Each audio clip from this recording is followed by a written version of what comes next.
Halo, assalamualaikum warahmatullahi wabarakatuh, Sobat KSWI. Hai guys, kembali lagi nih kita pada acara kajian pekan rutin KSWI. Nah, sebelum itu perkenalkan, nama saya Anggun Maulina yang akan menemani kalian pada kajian pekan hari ini. Nah, nggak terasa ya, ternyata sudah banyak banget nih tema-tema yang diangkat pada kajian pekan rutin KSWI. Nah, pekan ini kita mengangkat tema yang cukup, bukan lagi cukup sih ya, tapi emang bener-bener dengan apa yang dialamin sama remaja kita nih, terkhususnya para ciwi-ciwi. Penasaran gak sih? Ada yang tahu? Ya pasti sudah tahu ya, karena sudah kebaca judulnya, karena sudah saya share.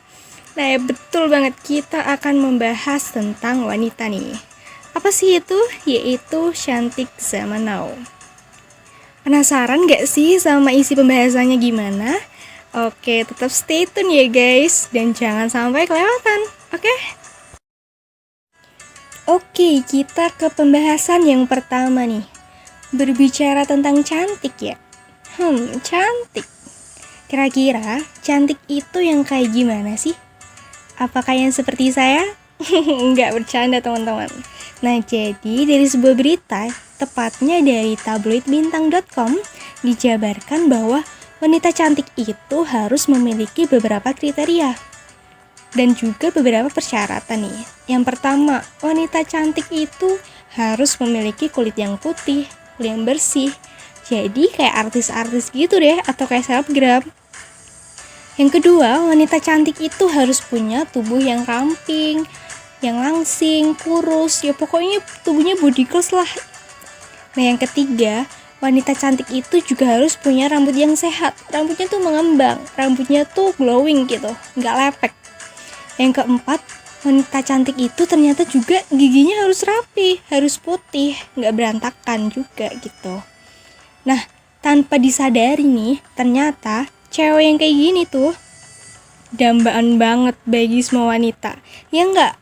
Kalau kita lihat dari zaman sekarang ya, kita lihat pada faktanya emang kayak gitu. Jadi wanita yang sempurna, wanita yang perfect itu pasti menjadi keinginan banget bagi semua wanita.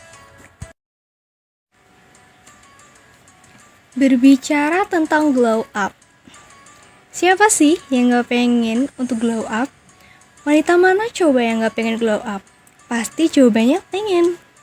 Tapi ada yang tahu gak sih definisi glow up itu sendiri apa? Kebanyakan dari kita nih mengartikan bahwa glow up itu adalah sebuah perubahan. Perubahan dari mana? Perubahan dari jelek ke baik.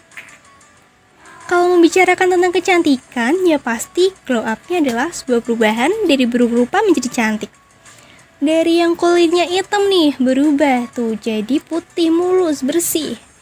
Dari yang wajahnya kusam, burik, berubah tuh jadi glowing, jadi putih, jadi mulus, pipinya berseri gitu kan. Dari yang badannya gendut, berubah tuh jadi kurus, jadi langsing, jadi body girls, pokoknya yang kayak Biola deh. Nah, tentunya kalau kita ingin glow up tuh ya teman-teman, pasti kita butuh yang namanya sesuatu. Sesuatu yang buat kita jadi berubah. Atau sesuatu itu yang membuat kita jadi cantik. Nah, sesuatu itu apa? Kalau bicara tentang cantik, pasti sesuatunya adalah benda. Nah, bendanya benda apa gitu kan? Yaitu ya produk, kayak skincare, ataupun make up. Dan tentunya untuk mendapatkan barang ini tuh nggak murah, friend. Dan nggak gratis juga, nggak tiba-tiba ada celing di dekat kita. Nggak mungkin, kita pasti beli, ya nggak? Nah, kebanyakan cewek sekarang itu rela banget kalau disuruh beli skincare atau make up. Bahkan anak-anak kecil pun, anak-anak SD, SMP itu udah jago banget buat make up. Dan udah ngoleksi banyak banget skincare. Banyak juga cewek-cewek di luar sana itu rela beli skincare atau make up yang mahal. Dari yang harganya ratusan sampai harganya jutaan. Wah, parah sih ya. Keinginan-keinginan untuk tampil cantik yang diakibatkan dari stigma bahwa kalau jadi wanita cantik itu harus yang putih, harus yang mulus, harus gini, harus gitu. Emang pada dasarnya ternyata udah sengaja dibuat, guys. Emang udah sengaja sih dibikin kayak gini. Karena ya pada dasarnya emang sekarang itu kita sedang berada di zaman yang apa-apa itu serba materi, yaitu ya kapitalisme. Apapun kesempatan yang bisa dijadikan sebagai materi, ya kayak uang, pasti akan terus diusahakan dan dijadikan sebagai sebuah kesempatan untuk mencari keuntungan. Maraknya standar kecantikan yang mengharuskan wanita untuk A, B, C, D, E itu membuat banyak perusahaan-perusahaan nih mulai mengembangkan dan mengedor-ngedor produknya. Nah, kayak brand skincare atau makeup nih, mereka terus-menerus mempromosikan dengan meyakinkan bahwa produknya inilah yang paling dibutuhkan dan paling bagus untuk membuat wanita jadi cantik. Ya akhirnya berakhir juga ke materi, yaitu ya uang.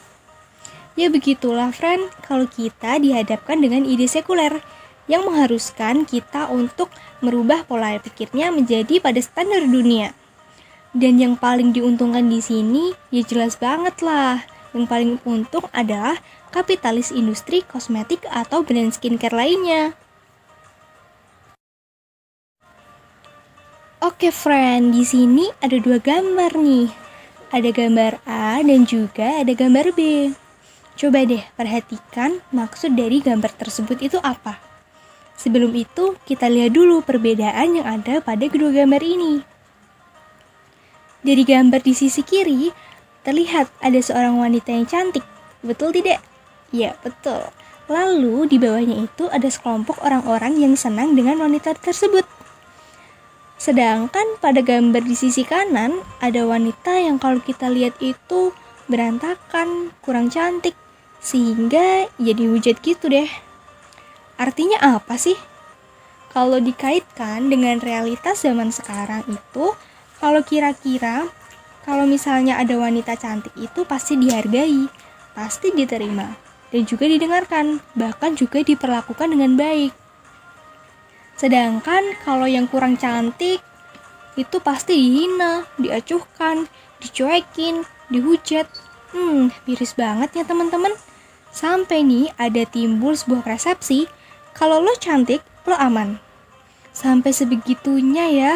Ya wajar aja sih sekarang karena setiap wanita itu berpikiran pengen cantik.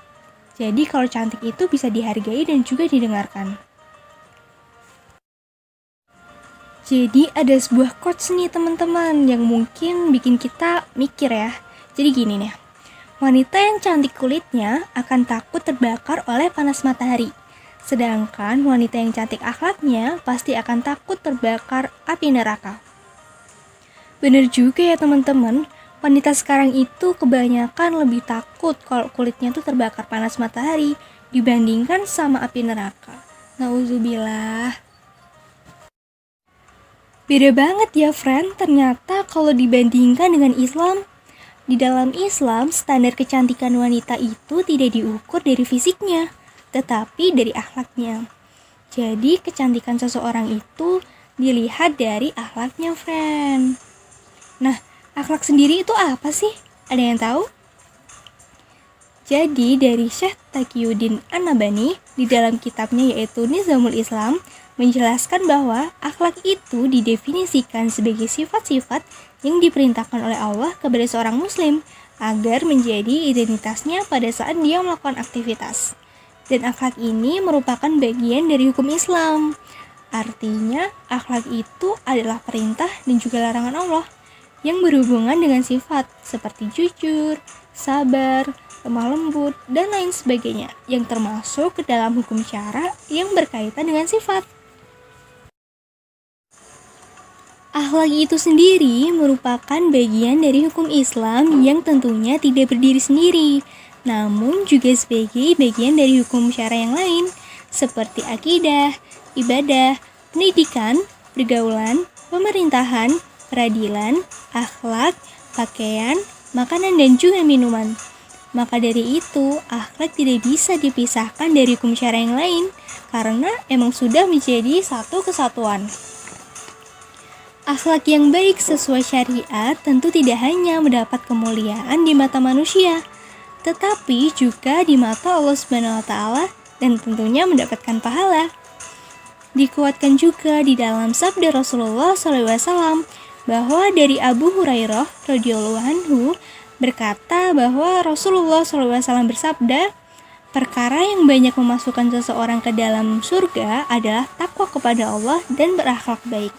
Hadis riwayat Tirmidzi nomor 2004 dan juga hadis riwayat Ibnu Majah nomor 4246.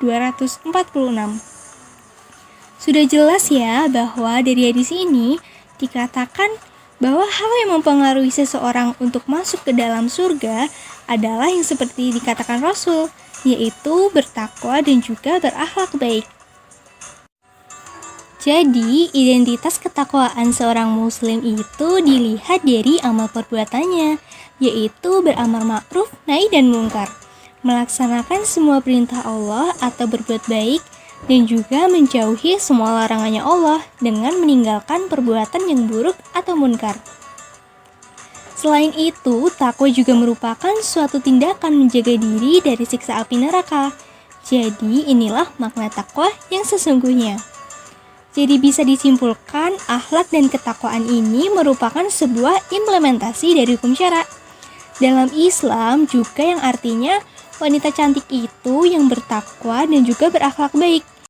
Dia selalu terikat dengan hukum syara, mematuhi aturan Allah, seperti menutup aurat dengan sempurna sesuai dengan Quran Surat Al-Ahzab ayat 59 tentang menutup aurat menggunakan jilbab. Dan juga seperti pada Quran Surat An-Nur ayat 31 untuk memakai himar. Selain itu juga tidak terikat dengan stigma standar kecantikan barat, karena wanita solihah itu tidak ingin mengumbar keindahan tubuhnya kepada publik. Sehingga dia selalu menstandarkan hidupnya dengan hukum syara.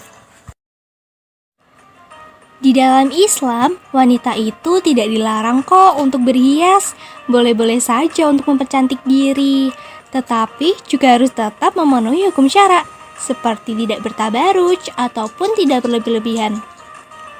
Karena sesungguhnya Allah itu tidak suka yang berlebih-lebihan, seperti dalam Al-Quran Surat Al-Baqarah ayat 190 yang artinya, dan perangilah di jalan Allah orang-orang yang memerangi kamu. Tetapi janganlah kamu melampaui batas, karena sesungguhnya Allah itu tidak suka orang yang melampaui batas. Jadi cukup jelas ya friend, kita itu dilarang untuk berlebih-lebihan, termasuk dalam mempercantik diri tadi dengan bermake up tebal sehingga menimbulkan tabaruj, atau beli seluruh produk skincare biar mukanya mulus, glowing cantik gitu.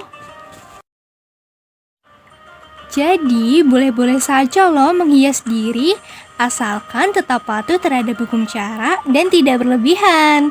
Karena di dalam Islam itu hanya orang-orang tertentu aja nih yang boleh menikmati kecantikan para muslimahnya, yaitu seperti para suami. Jadi nih, spesial banget kan muslimah itu. Kalau diistilahkan lain, wanita muslimah atau solihah itu ya wanita yang limited edition. Nah, kehidupan muslimah yang seperti ini nih, pernah kok terrealisasikan pada zaman dahulu, yaitu pada peradaban Islam, friend. Ya, namanya Khilafah Islam. Wah, ternyata yang seperti ini tuh ada ya, baru tahu juga. Masih penasaran gimana sih kisah-kisah pada peradaban Islam dulu? Ya kuncinya kita harus belajar sejarah Islam. Belajar sendiri aja itu nggak cukup loh, friend. Karena mudah banget tuh dibelokkan. Jadi butuh banget yang namanya guru nih, yaitu dengan kita ngaji tentunya. Menjadi wanita yang cantik di mata Allah itu tadi ya dengan kita menjadi wanita yang solihah, wanita muslimah. Ya dengan gimana?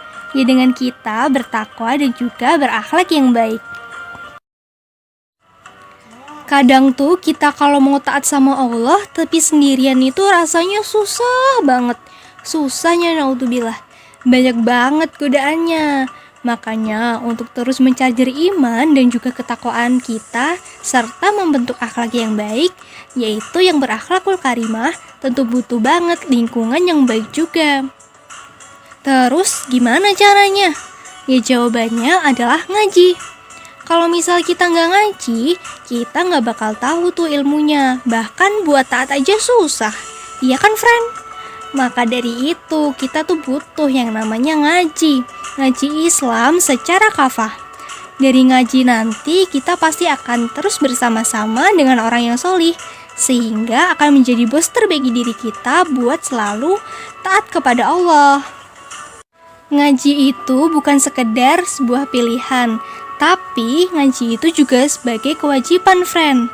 Ngaji itu juga bukan di saat waktu luang, tetapi kita itu juga harus berkorban meluangkan waktu. Kalau kita nunggu waktu luang mah gak bakal luang, serius. Yang ada kita terus-menerus mengabaikan ini dengan kesibukan dunia. Jadi kunci untuk menuju surganya Allah, yaitu kunci untuk terus taat sama Allah, untuk terus bertakwa kepada Allah, yang juga berakhlak baik, yang menjadikan kita sebagai wanita solihah atau muslimah, ya dengan kita ngaji Islam secara kafah. Gak tahu nih kak mau ngaji di mana? Tenang sob, ada KSWI kok yang bisa membersamai kalian untuk ngaji bareng, belajar bersama-sama menuju jannahnya Allah Subhanahu wa Ta'ala. Karena itu, ayo deh kita ngaji bareng-bareng, kita belajar bareng-bareng, kita taat bareng-bareng dan menjadi wanita yang solihah, menjadi wanita muslimah untuk menuju jannahnya Allah.